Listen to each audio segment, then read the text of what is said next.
our offense over this past since Brock Purdy has been in there, and since we've gotten Christian McCaffrey, it's a different offense. So when we roll into places, yeah, we got a number one defense, so we can shut down whoever we need to shut down. And if they so happen start to score on us, guess what? We've got the offensive side.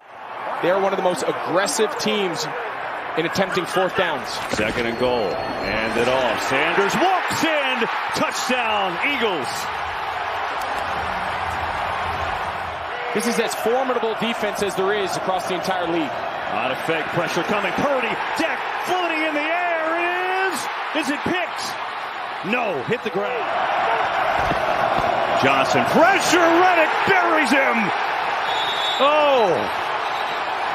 And the Eagles with the big sack and the big play. You can see why.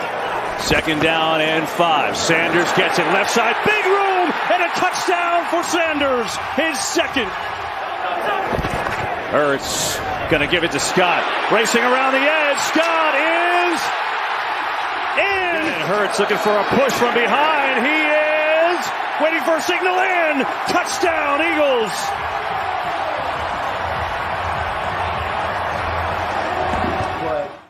It's not. Let's not act like he wasn't going against the number one defense. Or against the number one defense. They had a terrible offensive line. Number one defense. Yes, they did. Yes, they have. Yes, look at what. Listen. They lost. Listen, have a number one defense. Who? Let me ask you. Have a real conversation. Do we not have the number one defense?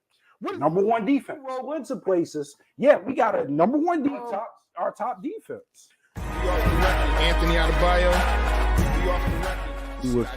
With you there, but if you're a coach, do you take that chance? Yes. You can reach us at the Off the Record Show at gmail.com. Anthony Adebayo and the most accurate sports coverage. Scotty B's Fantasy 5. We're different from any other sport. His sophomore year. Comes back and says, you know what? And your boy, Scotty B.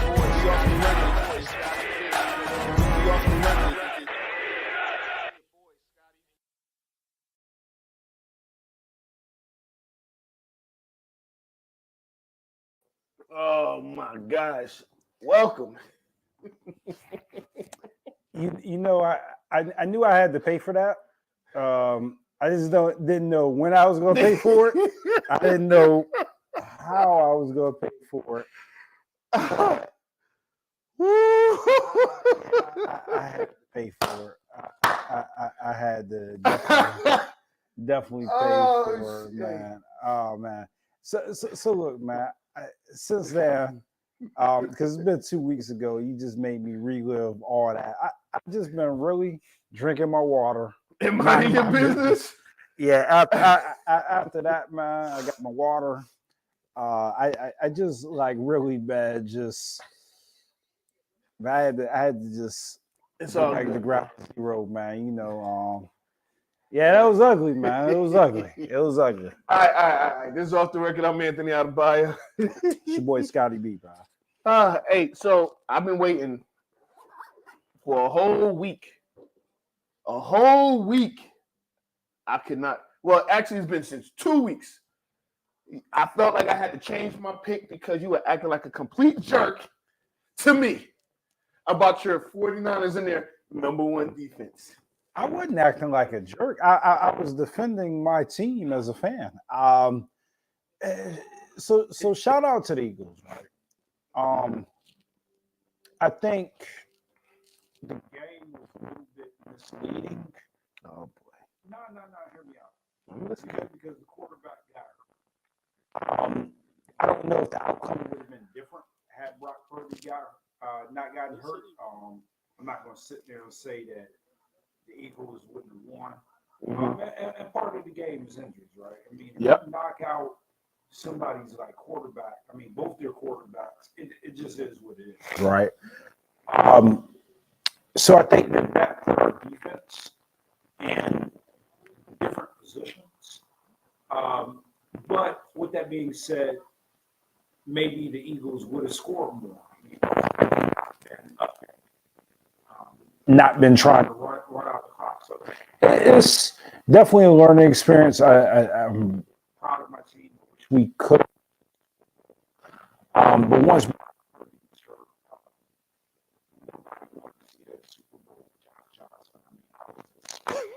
rooting for my team, to root for my team, but the reality is, like, we got the best matchup. With Brock Purdy being hurt, you know, the Eagles, I mean, they deserve to be there. We got the Eagles and Chiefs. Right. But we got plenty of time to get into that. We got other stuff to talk We do. Hey, turn your mic up real quick. Turn my mic up. On the back piece. What we gotta talk about, yo? LeBron. Ooh, let's see if we can get some horns for LeBron. Yeah. So yeah, if you don't know, LeBron, last night broke the scoring record over Kareem Abdul-Jabbar. He's probably gonna get to 45,000 points. Well, okay. So what we do know is that he's going to play until Bronny comes. Yes. Will he continue to play at the level that he's playing at now? Mm-hmm. That might be tough, but he's at the point to where he's just he's not on the decline, and he doesn't seem like he's slowing down. Right. The team's not winning, but again, a lot can happen between the trade deadline, and we'll get into that and get into some of the other stuff. So, like your friend said when we were in California, I do got a question. Where does this move LeBron in the conversation of the greatest of all time? I think it's probably where he's been, around 1 or 2. I mean, I don't. So I guess the question should be is, does it move him past Jordan in some people's eyes? In some people's eyes, I don't think no one ever will move past Jordan, right? But if we're gonna be unbiased, and we're gonna look at everything in totality, some may say, yo, you might have to move him past Jordan. And not just because of the scoring, right? He's 4th all time in assists, right? So it gets to a point where it's like, yeah, he could do this, but then people take getting to the finals for granted. He went 8 straight times, and then 9 out of 10 or something like that. 9 out of 10, 8 straight times. I mean, you really. So in modern NBA, that doesn't happen. So I like what you said, right? Mm-hmm. There are some people that will say that he'll never be greater than Michael Jordan. Right. And to those people, I can't argue with you. I mean, that's... Well, because you're not going to change their mind. Yeah, I mean, you can stack them to death. Yeah, it's a solid opinion. Mm-hmm. I think that I used to be one of those people. Oh, I know. Until I started really looking at the greatness of LeBron. Let's stop real quick. I'm going to stop you right there. I'm going to take it back to, I want to say, 2017, 2018. We were in the studio, and I said that LeBron James is a better basketball player than Kobe Bryant, right? I think I had him at number 2 over Kobe. Are you there? Do you? Oh, yeah. I think it's a conversation only between Michael and LeBron. I'm sorry, all the Kobe fans out there, but it's just, I mean, it just is what it is. Right. And there's no shot at Kobe. I think he was great in his own mind. But I think, like, when you start looking at, for MJ, just how he won all the time, what he did for the game, and his cultural impact, on top of the fact that he just dominated. I mean, it wasn't even close when he was playing. Like, when he was playing, it was Michael Jordan. I mean, Magic Johnson, Larry Bird, Isaiah Thomas, and those guys, they had their time prior to Michael Jordan. But once Michael Jordan got a grasp of it, And Pippen. and Pippen. Yeah. It was his, right? LeBron James, one can make the argument that from day one, when he came into the NBA, he was compared to Michael Jordan. Yeah. He played for 20 years against what I would consider the best competition in the NBA. And he was dominant during his 20-year span. I mean, he's LeBron. LeBron. Yeah. He's been pretty dominant during this span, and to be number one overall in scoring and not be done and be fourth in assists and have 4 championships. I mean, I get it, right? Mm-hmm. He's lost. He's lost. It's a team game. He's teamed up with folks. People will hold that against him, but Mm-hmm. the reality is it's the era, right? You know what I mean? The era is different. Right. And he's got to be in consideration. He has to be in consideration. So we got a question here. Okay. Who's the most dominant player in NBA history? Now, with that being said, it's going to be, opinion based, right? The most dominant player in NBA history. I mean, one, I'll say that's a good question because I got one though. You don't say Shaq? Absolutely. Absolutely. I don't think that there's been a more for 3 or 4 strong years, there was nothing you could do with Shaquille O'Neal. I didn't see Chamberlain. Russell was. You didn't see him either. yeah. I mean, but Russell was more of a defensive player, right? Kareem Abdul-Jabbar. I mean, it caught the tail end. So here's the thing, and is that the question? If you're talking about the history of the NBA, right? The history, you got to include those guys, right? But Kareem Abdul-Jabbar had the skyhook that absolutely no one could stop. Like, and he probably could still do it. He still can't stop it because he. But what Shaq did do in that time frame was pretty damn good. My counter to that is Kareem Abdul-Jabbar, mainly because, I mean, he might have been the most dominant high school player of all time, the most dominant college player of all time, and probably the most dominant NBA player of all time. And that's why it's like he's done it pretty much everywhere. Yeah, I mean, you can't argue, right? And again, this is a healthy debate, just like the Jordan argument. I mean, there's points to be made on in every argument, right? Mm-hmm. So Kareem, how do you say that he's not the most dominant? Because we just saw he had the scoring record for 40 years. Right. I mean, how can you not make that argument? Yeah. I personally, with who I saw, my eyes, it was Shaquille O'Neal. I don't think anybody could stop him in his prime. Oh boy, when that prime left, it was a wrap. He couldn't. Well, basketball changed. Well, basketball changed with Kareem also. But he get adapt. So Kareem had more tools in his back, right? Shaq, he was a big man. And I mean, he was a dominant big man. Like he didn't necessarily have to dominate you with physical dominance. He could dominate you with finesse. So let me ask you this: when Shaq was dominant in the NBA, right? We'll say because Shaq got there 92. Yeah. So because Shaq was dominant when he first got in the league.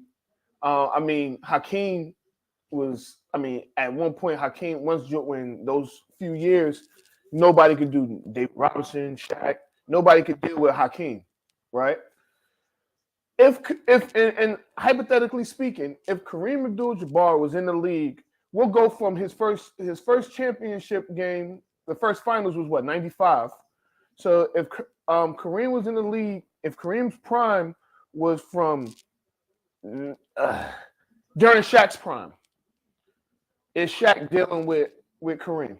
Because I personally don't know if Shaq can stop the skyhook. I don't think Shaq could stop the skyhook, but Kareem would have not been able to stop Shaq. And so why? So here's my thing, and one more argument. I don't want to hear about the size. No, there's one more argument for Shaq. Okay. And I'm just going. I haven't done any research on this.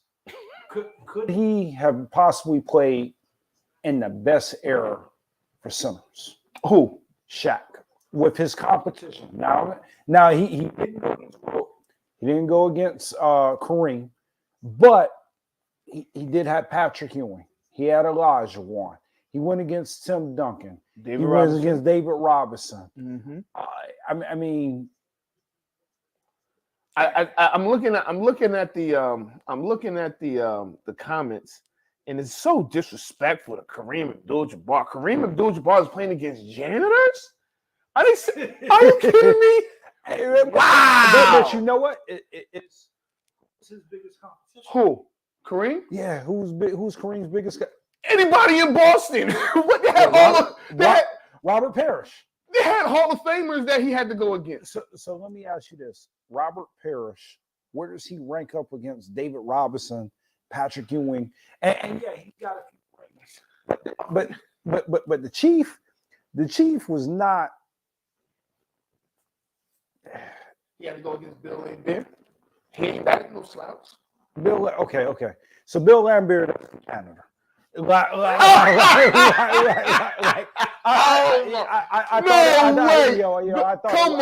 man. But come on, y'all. Hear me out, yo. Hear me out. Yeah, Shaq dropped 50, but David Robinson dropped a ton of points. 71. I mean, huh? Well, not on Shaq, but he's dropped 71. Yeah, I mean, David Robinson has given Shaq the business before. Let's not. So here's the thing. I understand what the game is now, but we got to stop being disrespectful to the guys that came before us, right? It wasn't just Jordan and everybody else. There were some all-time greats in the league while Jordan was there, after Jordan, and before Jordan. We can't act like centers were just nothing, right? Because that's unfair. Like to say they were playing against I can see like the 50s. Like I can see the 50s, 60s, maybe even a part of the 70s, right? But there were some ballers and some guys that they may not have been in the best shape as what you would call like now, because technology is so different now, right? And guys can last longer on a court. So let me ask you this. Because Moses Malone is so let me ask you this. And I think most people agree with this. Yeah. When Jordan played, mm-hmm. It was Jordan, and maybe it was like Clyde Drexler. In his position. At shooting guard. There was no argument. There was no guard period, right? I mean, you had maybe that's a good question. 5 players that you could even put in the same stratosphere as Michael Jordan, right? You had Magic, mm-hmm. you had Bird, but mm-hmm.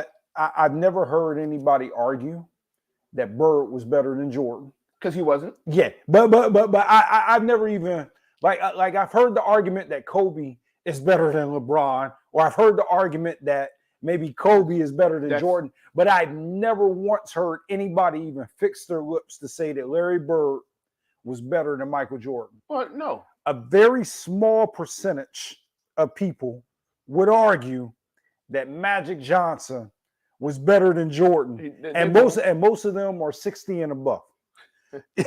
No, I'm serious. I'm not trying to be I'm not trying to be disrespectful. I'm not trying to be disrespectful. Yo! Yeah. All right. Really not trying to be. Pops is gonna be around here. So my pops wouldn't say that Magic Johnson was better than Michael Jordan. Right. But there's people. There's people even. This used to be a great debate at.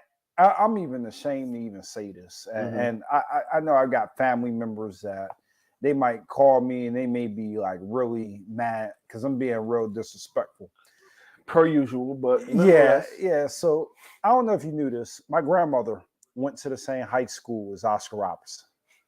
Okay. Yeah. I didn't know that. Yeah. So all her brothers knew Oscar Robertson, right? And they swear up and down that the Big O was the best player that ever picked up a basketball. And every Thanksgiving, no matter what, the argument went from me defending Jordan to the entire family defending Oscar Robertson. So against you? Against me. Against me. Whoa, hold on. Okay, we're going to get back to this conversation. Lakers finalizing the trade for D'Angelo Russell, 2 players in a 3-team deal involving Russell Westbrook and the 2027 first-round pick. So he's going to the Jazz, right? Probably. So that was the last reports was that he's going to go to the Jazz. D'Angelo Russell was going to come to the Lakers. Right. And then the Timberwolves, I think Mike Conley might be in that deal. I don't know the details of it.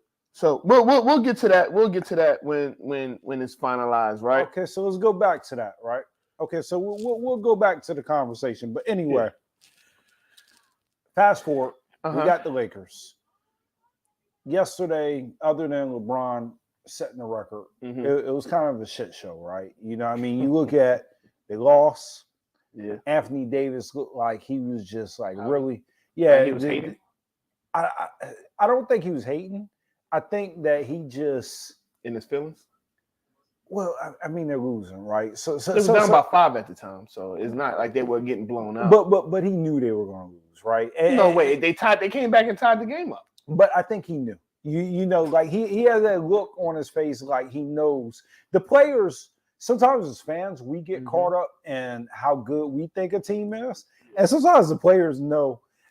Same thing with that John Wall Harden deal. Where we was like, dang, yo, they got John Wall. And Harden was like, yo, we are garbage. Like, I remember that. Yeah. He knew. And I'm not saying that Anthony Davis thinks that they're garbage.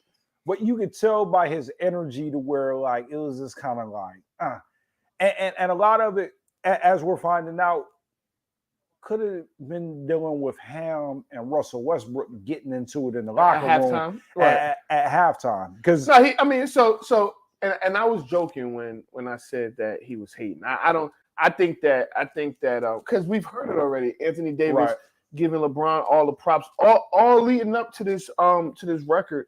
You know, he's been saying, you know, he's excited for it. And here's the thing. I understand all of that, but you got to be standing. You're the only one in the building not standing. It looks crazy. It looks crazy. So it looks crazy, but like let's say you get into the semi-pro Hall of Fame, right? and let's say like why you always gotta bring me in this? Yeah, well, bring you in this, right? So let's say I give you your flowers all week, and the announcement comes on at the game, right? You know what I mean? Like you're coaching somewhere, right? And they just announce it. They're like, yo, Anthony, we just announced that you're in the semi-pro Hall of Fame. And everybody just like goes cheer. And I'm just sitting there, right? You know what I mean? Like I knew it was going to happen. Maybe my knees hurt. Maybe I'm maybe my knees hurt. Yeah, maybe I'm catching the breather to where it's just like, all right, God, this is terrible. Well, keep on going because you're not helping AD out at all. Yo, you're making it worse. No. But So his knees were hurting, and he had to catch a break. So he didn't want to get injured by standing so let's up say too you quick. see the video, right? Mhm. You know I'm happy for you. We out celebrating and stuff. Yeah. You ain't about to look at me like, yo, you ain't stand when they announced. Oh no, I'm like, yo, fam, what you doing, yo? Yo, fam, why was you sitting Yo, down? you sit.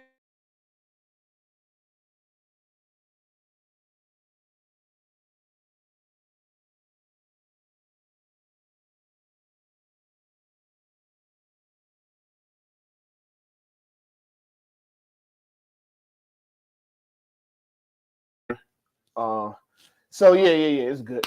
So no, I don't think it's a big deal. I think the media is gonna make it a bigger deal than it needs to be, right? And we all know that Anthony Davis and LeBron are good. I don't think anybody now at one point about Russell Westbrook. I think at one point earlier in the season, they was like, yo, get this dude up out of here, right? And then I think it got to the point where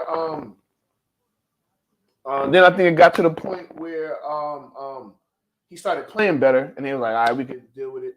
But yo, fam, get him up out of here. And I think at that time, Russell Westbrook knew he was gone. He got into it with Darvin Ham, which it probably wasn't even in that series. They legitimately were good with each other after that. It wasn't, like they said, they dapped up.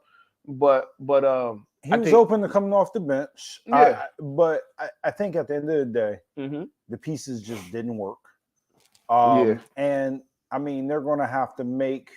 I mean, they're making the adjustments, right? Yeah. You know, they're bringing in D'Angelo Russell. Hopefully, that's going to help them. He can score.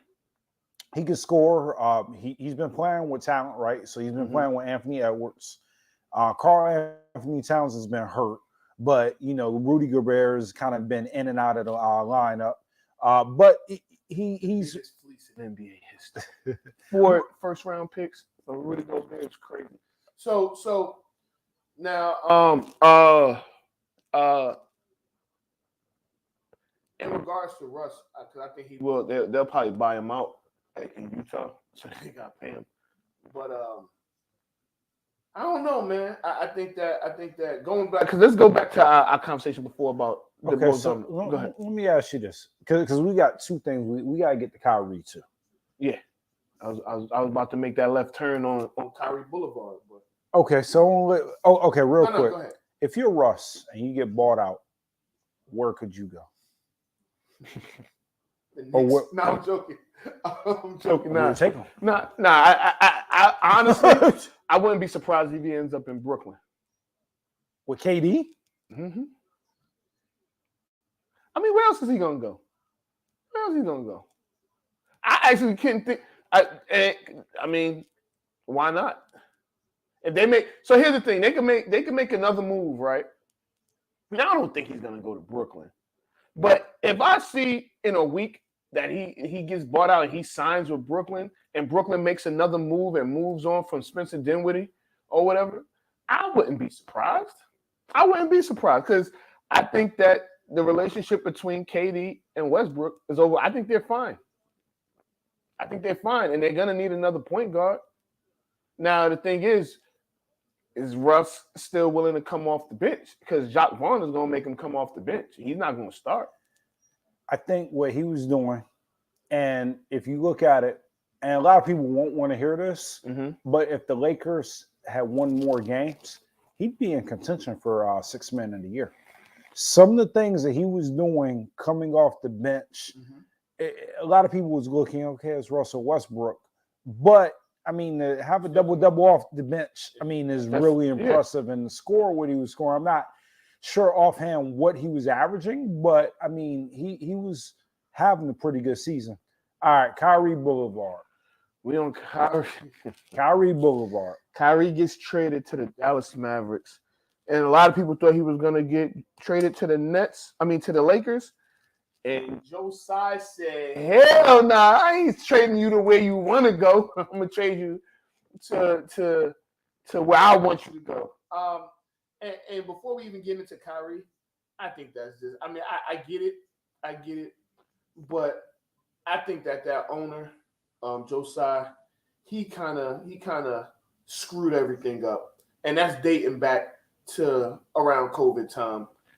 He just screwed everything up, and then the I've never heard somebody an offer was, if you I will give you an extension if y'all win a championship.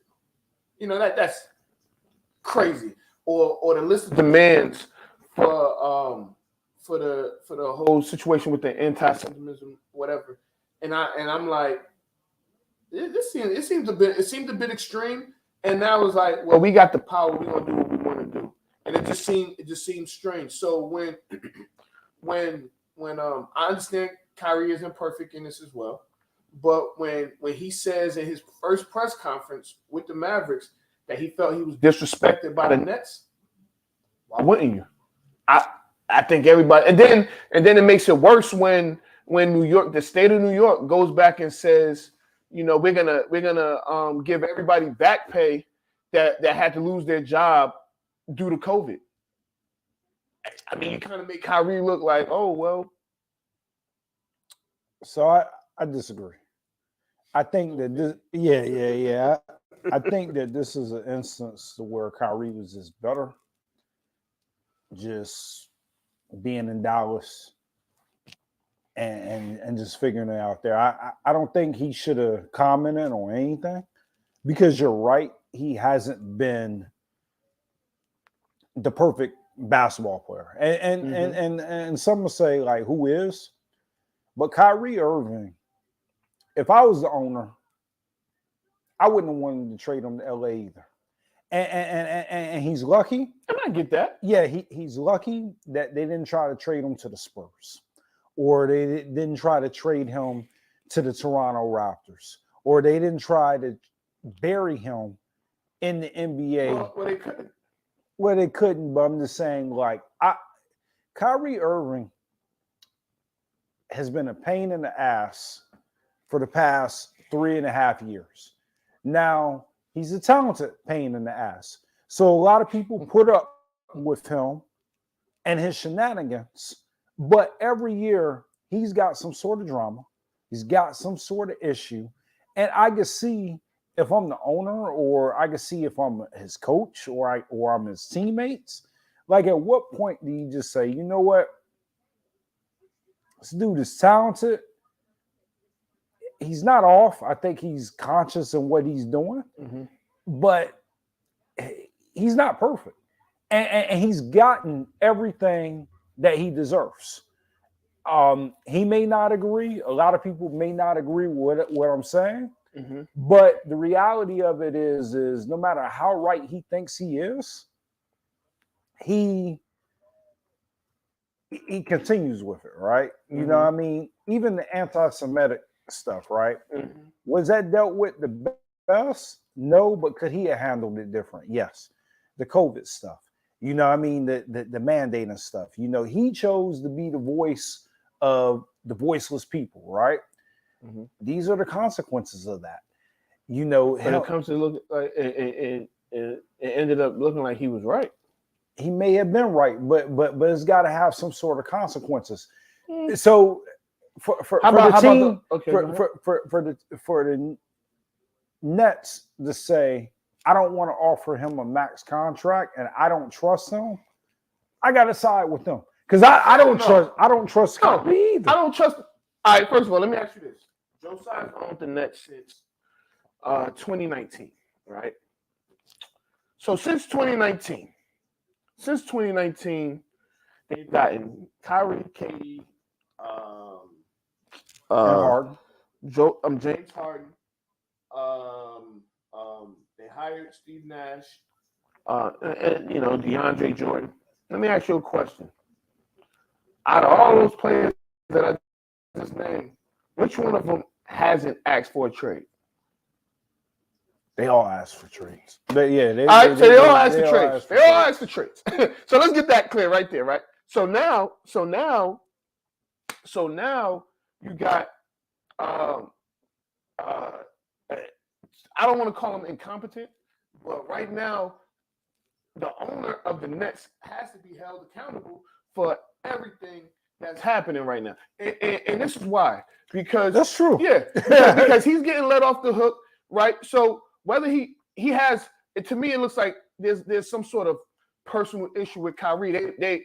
Kyrie's been a pain in their ass. Well, they've been a pain in his ass as well because they didn't want to offer him a max contract because of all of the shenanigans, right? But when he was hurt one time, right before the bubble, he got hurt in I think February of 20, and he had to have surgery. Now he wasn't the only one, but he was one of the players against going to the bubble, right? And the NBA gave the players an option whether you can stay in the bubble, you can leave. We saw was it Bradley, whatever his name for the Lakers. Bradley, Avery Bradley. Avery Bradley. So he chose not to. They won a championship, and I don't even think he got a ring, right? Because if I was on that team and you didn't come, I was like, no, you don't get no ring. Regardless, he went behind, I think, Chris Paul's back and was trying to get the guys to not play in the bubble. That has nothing to do with Joe Tsai, right? That has nothing to do. It wasn't like he was the only one that said, let's not go to the bubble. There was a ton of players that said they don't want to play in the bubble because it was just the unknown. Nobody knew what the hell was going on with COVID. Then you have where he didn't want to get the vaccine. And it was a lot. I know I'm vaccinated, and you're vaccinated. And I didn't tell anybody, like people that I know that's vaccinated, it wasn't like I said, yo, I'm not hanging with this person because they're not vaccinated, or well, at that time I probably would have been like, nah, I'm good. But as we started getting more data, we knew that it was possible you could still get the virus, but the symptoms won't be as bad if you were vaccinated. Some people just don't want to get vaccinated, and that's fine. So they tried to pressure him into that. And because from the looks of it, KD and Harden didn't try and pressure him into getting vaccinated. They knew what it was. I'm sure they had some sort of conversations about, yo, what's going on. And some people may feel like he turned his back on them because he didn't want to get vaccinated. But the fact that he didn't get vaccinated, and then the state said, well, the weird part is you could be in DC, you could play for the Wizards and come to New York and play and not be vaccinated. But if you play here, you can't play, which was the weirdest shit. Is either you can or you can't. Like Canada got it right. It's like you ain't coming in here if you're not vaccinated, and if you do, we locking you up. And if you play here and you're not vaccinated, you ain't playing here. So, and that's what it should have been in New York. I don't think it was fair that away teams could have non-vaccinated players play and the home team can't. So here's my thing with that. Mm-hmm. It's too much, man. And you're not even done with the list of everything that has happened in 3.5 years. So if I'm an organization, I'm an owner, right? Mm-hmm. So I'm with you here. Whoever put this team together has to be held accountable. Mm-hmm. It sounded like a good idea on paper. I thought it was a good idea, but in hindsight, it's probably one of the worst ideas that anybody came up with. I mean, right. They played 10 games together. Kyrie played 143 games out of 320 games in 3.5 years. 143 games out of 300. But you think about it, all right? Yeah, I get it. 143 games and 320 possible games. All that franchise has to show for that is one playoff series win. Did they? I don't think they won a series. I think they got one. Oh, they won a game. I don't think they won a series. Okay, well, a game. I think they won a series. I think they won series. They did win a series. They won a series. The year they lost to Milwaukee. The year Milwaukee won. So hold on. Okay. So you get one series, right? Mm-hmm. You play half the games, and like you said, not all of it was his fault. Some of it was his beliefs. He was hurt. Yeah, some of it he was hurt. Why would I want to give you a max contract? I mean, he's a max contract type player. He is. You have to have his talent. His talent is, but easily what he's demonstrated, and you know, I agree with this to an extent. You're not going to be able to control Kyrie, right? And I'm not saying that the owner should want the control, but you got to look at it from a business standpoint. Mm-hmm. And Kyrie, let's be honest, with everything that you said, whether or not he's right or wrong, he's a liability. He's a liability that, yeah, he was cooking, and yeah, he was balling, and yeah, he's a world-class talent, but in 3.5 years to only get through one playoff series, and to think because you left me in fourth place that you did me a whole bunch of favors. I mean, come on, man. Like, what are we doing here? So let's just say the owner, Joe Tsai, and Kyrie just didn't mix. I think part of it was Steve Nash. I think if you have Jacques Vaughn or a different coach before, you know, in the beginning, it kind of eases things. But I mean, they didn't, and it is what it is. And the owner didn't like him or whatever. Because that's what it looks like. The owner I wouldn't like him either. Yeah, I mean that's fair. Well, that's fair. Well, to an extent, right? Because you wouldn't like him because he believes in what he believes. Now, I do think that Kyrie sometimes thinks that he's the smartest man in the world, you know, and that kind of, you know. So this is where I draw the line. And I get what you're saying, right? You believe what you want to believe, but it's all when does it impact you or other people? You know what I mean? Like, you can believe whatever you want to believe, but and I'm just looking at it as a businessman.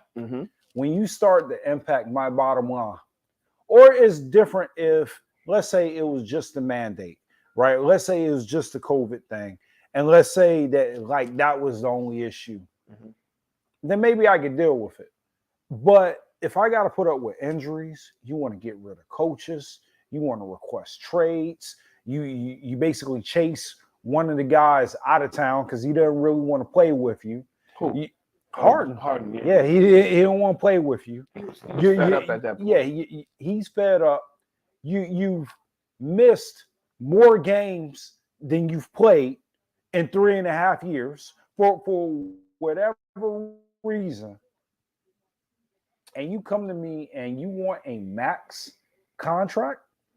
What I'm thinking, if I'm a businessman, right? Because the owners are greedy, they're in this to make money. Why would I pay you a max contract to give me 3.5 years more of what I've already seen? I could pocket that money, or I could redistribute it to somebody else. Let's not get extreme here, right? Them owners aren't hurting for money, and they're getting them. Kyrie's selling out the Barclays. When Kyrie plays, people show up, right? And let's not act like we don't have this thing called what is it when they're not playing? Help me out. The insurance? No. When they sitting out, golly, what am I thinking? Yeah, I'm lost. With the Popovich does it all the time. Oh, the wrestling, golly. Not wrestling, but low management. Jeez. So let's not act like there's not a ton of low management going on in the league, right? Like I could almost bet you, and I don't even know the numbers because I didn't look it up, but I could almost bet you that in the last 3.5 years, Kyrie done played more games than Kawhi Leonard. You know what? You want to know what the difference is? The difference is that as an owner or as a coach, I've given Kawhi Leonard that time off. Opposed to Kyrie Irving, and again, phenomenal talent, but he has found every loophole in how not to play basketball. I mean, literally, I think sometimes he just thinks, all right, what can I do to get out of this? I mean, like he was leaving for personal reasons. He was leaving for he just had all sort of crap going on. And I get it, right? He's human. But when you look at your business and you look at a franchise guy, you're looking at dependability and can I win games with you?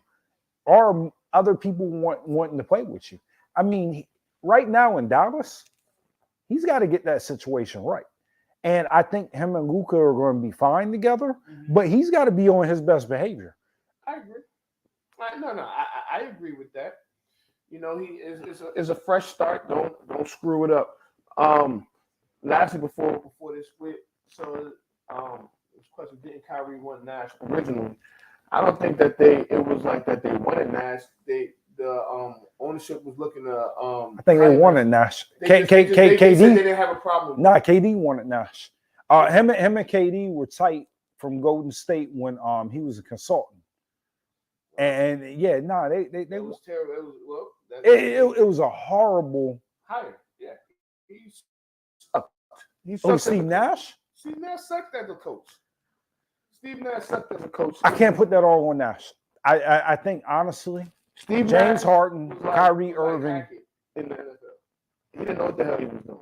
Nah, nobody is worse than Nathaniel Hackett. He's got to get some sort of credit because KD, Kyrie, and Harden had to be one of the worst from an ego and from a personality standpoint. It was not a good mix. Now, talent-wise and what they could have been, and those 10 games, that small sample size that we saw when they were all on the court together. Nice. It was nice. And you know what? Honestly, I put a lot of this on them, right? Because those dickheads, I'm sorry, excuse my language, we'll call them assholes, could not sit down and figure this shit out. Because ultimately, hey, Scott put on his dad voice just yeah. But we do got to get to the winner of the week. So my winner was Kyrie. No, you're a winner. Wait, what? Yeah, my winner was Kyrie. I got something better. No, you're a winner. No, you're a winner. No, you're a winner. No, you're a winner. So my other winner of the week, I had co-winners of the weeks, right? Okay. Aaron Rodgers. This retreat that he's going on, what is it? Darkness retreat or whatever. Foolishness. It is apparent that Aaron Rodgers ain't never had his electricity cut off. It is apparent that Aaron Rodgers has never not paid his bills. Because I'm going to tell you, you could pay me, I don't know how much money. I ain't going nowhere to sit in the dark for 4 days. No. And I don't even know what that joint's supposed to do. So I tell you what, Aaron Rodgers, I got you, right? Pay me the money. I'll make it nice and uncomfortable for you. I won't turn on the light. We'll make sure you get fed. Matter of fact, we'll feed you some of the shittiest stuff that you can imagine. You won't be able to see it, so you won't care. And if your curiosity wants to get the best of you, come to my house. I have you covered. And look, I want to tell you, right, Aaron, I want to do this for you. You ain't even got to give me 50% of what you're going to pay them. Just 25%, right? 25% of what you're going to pay them. I got you covered. But yo, I went back and forth, right? So I was listening to this, and I was listening to Aaron Rodgers go into detail. I said, man, this guy, another one that thinks he's the smartest man in the world. That is true. And I don't care how smart you think you are not going to convince me that staying in a room with no light for 4 days is a good idea. But that's needless to say, right? Then it shot to the Kyrie Irving. interview for when he got to Dallas. So, I had been debating which one was the bigger winner. Because when I heard Kyrie, I was like, disrespect, huh? It's disrespectful for you to be on this TV screen right now, but it is what it is. But then Aaron Rodgers is just, and he's going back and forth with people on Twitter about how they should be curious about staying in the dark. And it's just like, come on, dude. So for all those reasons, Aaron Rodgers is my winner of the week. What are your thoughts? All right, so Aaron Rodgers gets on my nerves. Okay. I'm sick of Aaron Rodgers. I would like Aaron Rodgers to retire. I don't want to see him in Vegas. I don't want to see him in Green Bay. I am done with Aaron Rodgers. I don't want to hear about Aaron Rodgers. I don't want to hear how he uses ayahuasca. I don't want to hear about him sitting in the dark. I don't like the way his hair's cutting anymore. Looks like it's always wet. I just don't care. He ain't been right since him and Danica Patrick been split up. I'm sick of Aaron Rodgers, and hopefully Aaron Rodgers doesn't play another down. He retires, and then he can go to the Hall of Fame with Tom Brady and be the second fiddle at the Hall of Fame ceremony to Tom Brady, like he's been second fiddle to Tom Brady his whole career. So It's safe to say that Aaron Rodgers is the Kyrie Irving of the NFL. Pretty much. Now, with that being said, I did want to address something that happened. When was this game? I think it was on Saturday. Colorado State played Utah State. And there's a kid from Ukraine on Utah State. I could get his name. What is his name? Max Shulga, right? Okay. He plays for Utah State, and he's from Ukraine, right? And not really sure how close the game was, but he was at the free throw line, and I think we're gonna go somewhere from this. He was at the free throw line, and of all things that the student body yells, is Russia, Russia, Russia. Now we're laughing, right? And it's not funny. It's really not funny. It's not funny. I think that I do think that sometimes.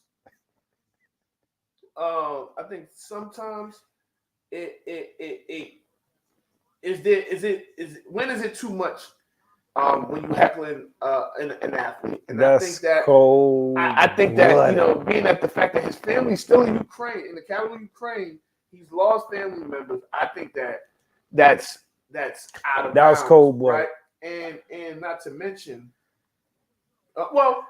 they sent an apology, and he accepted the apology and things of that nature. So you already know if you had to apologize, you went overboard. So first, I'm gonna get your thoughts on that. And my second question is, what is there ever a time when you could go overboard as a fan? So my initial thought was, I thought it was pretty funny, without thinking about it, right? Mm-hmm. So then you start to think about like, yeah, okay, that sounds funny at first, Mm-hmm. but then you think about like everything that kind of like has transpired, and you're like, Right. You're playing basketball to get that off your mind, Right. and then you got the fans crossing the line. I do think as fans we do go overboard too much. Even us, from time to time we go overboard. I go overboard, and I think sometimes we forget that the athlete is a human being, right? Mm-hmm. They've got families, and we need to treat them accordingly. So I definitely think the fans went overboard. But I think sometimes in sports, we don't exactly use our best judgment. It's something about, you look at the word fan, right? Short for fanatic. And people get fanatic about their teams. And when you're watching a competition and you got money on it, or there's stuff at stake, I mean, it turns people into different individuals that they're not normally. And that's what sports does, you know? Yeah. So here's the other thing. He did miss the free throw. So technically it worked. But come on, man. I do think there's times where you can go overboard. I think it is times where you could go overboard and you'd be like, man, damn, that was probably messed up. But nonetheless, I think that as fans, we gotta. I mean, I've literally seen fans fight each other, and they support the same team. It's just, sports, liquor, it is what it is. All right, let's get to the Super Bowl. Let's make these picks, and then we can talk about it a little bit. All right, so I've been back and forth all week. Mm-hmm. I like Patrick Mahomes. Oh God, I think he's an unstoppable force in the NFL. I think at the end of it, he will be the next GOAT. But I'm going to have to go with the Eagles. Ooh. Yeah, that sound like judging in battlegrounds. But why? I think the Eagles are the most complete team. Oh, now this. Whoa! Look at the humbleness in this guy. Oh my God! Wait a minute. Oh God! You want me to go play some of the stuff that you said? Hey man, Hey, I was being a fanatic. I was being a this man fanatic. said the Eagles don't got good defense. You said they ain't got it. All right, anyway, that's nonetheless. So you're going Eagles. I really had a belief that the 49ers were going to beat the Eagles. But, after your team gets knocked out, you can start coming back to your senses a little bit, and you can start objectively analyzing the data. So here's the thing about the Chiefs, right? They have a young secondary that is clicking at the right time. Mm-hmm. The Eagles have some big playability. And I don't think that they've seen the balance attack like the Eagles. So I'll go with the Eagles. You got a score? I think it's going to be a close game. I think that they'll probably get up on the Chiefs, and I think that Mahomes try to do his Mahomes magic. I'm going to go 24-27 Eagles. 24-27. That's similar to what I had in regards to score. I actually had I think I had 27-21 but listen. I find it hard to believe that Patrick Mahomes is going to lose 2 straight Super Bowls. And because he's that damn good, I think the only reason why, well, let me not say the only reason why. The main reason why they lost to the Bucs was because their O-line was in shambles. They revamped their O-line. Their O-line is solid. Now, and even in that game they lost, I mean, he was putting. They had a ton of drops. He was putting the ball on the money. And I personally think that Patrick Mahomes is going to show why he's the best player in the league. I think his legacy kind of depends on it. I mean, he's got time to rewrite it, but you have a point. So, I understand that he is who he is, and I understand there's a lot of pressure on him, but there's also a lot of pressure on Andy Reid. The Eagles are actually playing with house money. But with that being said, I got the Chiefs winning I got 24-20. I changed my score just a little bit. I got 24-20. I don't know what the over-under is, but I don't care. I got the Chiefs winning this game. I honestly, you want me to really tell you what I really feel, but I don't have enough guts to make the pick. I think the Chiefs win by 2 scores. So you brought up some things, right? And you brought up 2 good points. So I don't want to get lost in this. Patrick Mahomes' legacy is going to start pretty much now. Like right now, he's like I said, he's the next he's the best player in the league. GOAT. Everybody can see it. Mm-hmm. He's starting to separate himself from the pack, right? Mm-hmm. If he becomes 1-2 in the Super Bowl, that narrative starts to change a little bit. Now, the difference with him is he has a lot of time. But as we've seen in football, it's just tougher and tougher to get back, right? Yep. So, to climb out of that 1-2 hole is going to be different. And if he never gets back, or let's say he does win another one, it's going to be a little bit difficult. If he goes up 2-1, then you start already putting him in the company of Peyton Manning. He's surpassed Eli. First of all, whoa. No. He's not on. But I'm just saying the guys with 2 Super Bowls, right? Gotcha. You get him with the John Elway has 2. 1. He has 2. He has 2. So you start putting him in that core group.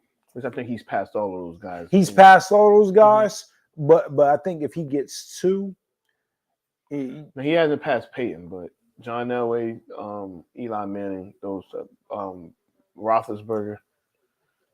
Yeah, he's coming, and we all see him coming.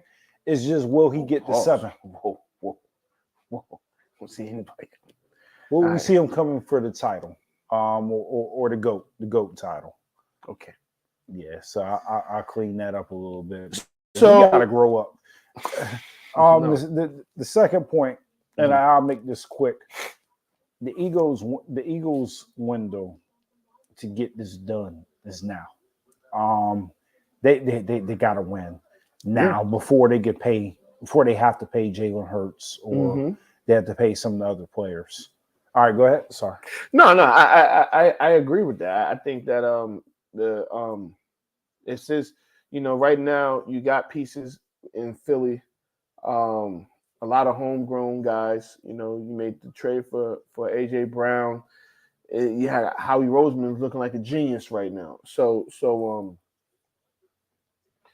yeah, it is their time, but man, that a Chiefs loss will make Andy Reid 1-4 in the Super Bowl. But he's got the 1, and so here's the thing, right? If Andy Reid loses, nobody's going to be surprised. He may possibly win, but if Andy Reid loses, it's not going to take away from everything that he's done. Right? It's going to get another stain on his record that maybe he can't win the big one, and he'll have maybe like a Jerry West type reputation as right. Yeah, I know that was pretty different comparisons, but yeah, I mean Jerry West I think only has 1 title, right? Yeah, he's got 1 title, and he lost in the finals a lot. And Andy Reid, I mean, he was in 4 NFC 5 straight. Yeah, he was in 5 straight, and in that time he only went to 1 Super Bowl. So nonetheless, man, I think it's time for. Oh, real quick, Phil had a question. If the Chiefs win, does Andy Reid retire? No. Yeah, I don't think so. I think, honestly, if they win, he's got to ride the Patrick Mahomes gravy train as far as it'll go. I think he'll have to. I mean, because he could easily get, if Patrick Mahomes wins, maybe he gets 3, 4, maybe 5 Super Bowls out the deal. So and now they're talking about, are you such and such. You know? Well, it changes the narrative Yeah. of his career, because if he's able to get 5 Super Bowls out of Patrick Mahomes, then now you start moving Andy Reid. Is he a top 5 NFL coach in NFL history? Yeah. If he's able to overcome Right. all that, because nobody's going to look at they're going to look at it, and it's always going to be part of the conversation. But if he's able to get 2 or 3 Super Bowl rings, and he just made it to the NFC. If he loses again, it's going to be like, oh yeah, it's Andy Reid. But yeah, I think for his legacy and his purposes, he's got to continue that. So it's gonna be a good game, man. So everybody enjoy your games, or enjoy the game. You know, make your picks and everything. Oh, real quick before we get out of here. So I do want to say, shout out to our boy Oak. We went out to go see one of our friends last week. That's why we didn't record. Dope trip. You know, I say the city of Oakland is definitely different. But it was good seeing them and going out there chopping it up with the homies. Yeah, absolutely. I love being on the West Coast. Definitely different experience. I think I stood up at the beginning of the show when I showed my hoodie, but I didn't. Hey man, drink water, mind your own business. That's what we're doing these days. Hit us up if you want this apparel. Really comfortable, nice navy blue hoodie, and definitely goes with the night. It looks what? It's definitely navy black. blue. Dog, that is black. Yeah, we about to have a dog. That is navy blue. Yeah, Scott's colorblind. He got green eyes. I may be, man. I may be. yeah, I got on navy blue, man. Okay. Yo, look. Hey, everybody, if y'all let us know what color you think. Our hoodies look like they're different colors. No, they don't. And this is a navy blue cap. Hey, we gotta go. We gotta go. Hey, but nah, and be on the lookout. Be on the lookout for the Off the Record merch.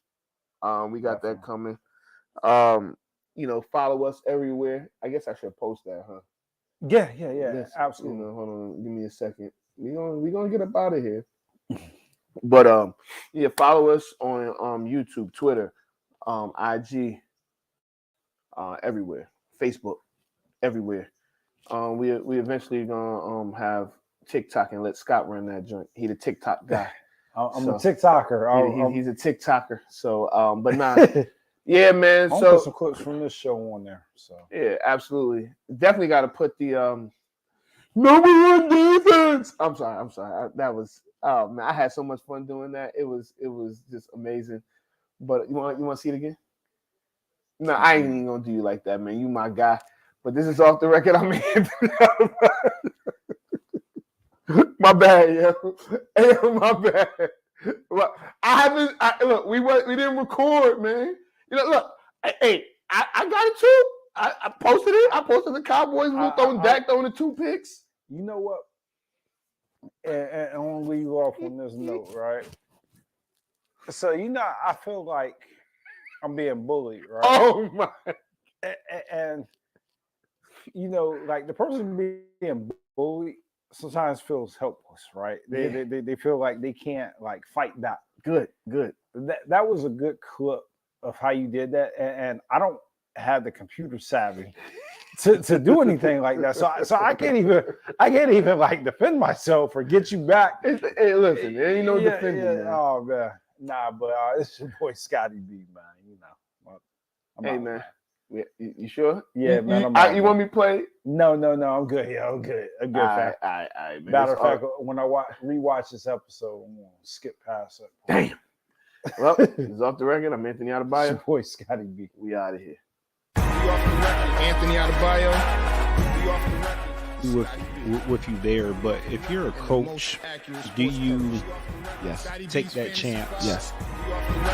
You can reach us at the Off the Record Show at gmail.com. Anthony Adebayo. and the most accurate sports coverage. Scotty B's Fantasy 5. We off the record. We're different from any other sports. His sophomore year. Comes back and says, you know what? And your boy, Scotty B. We off the record.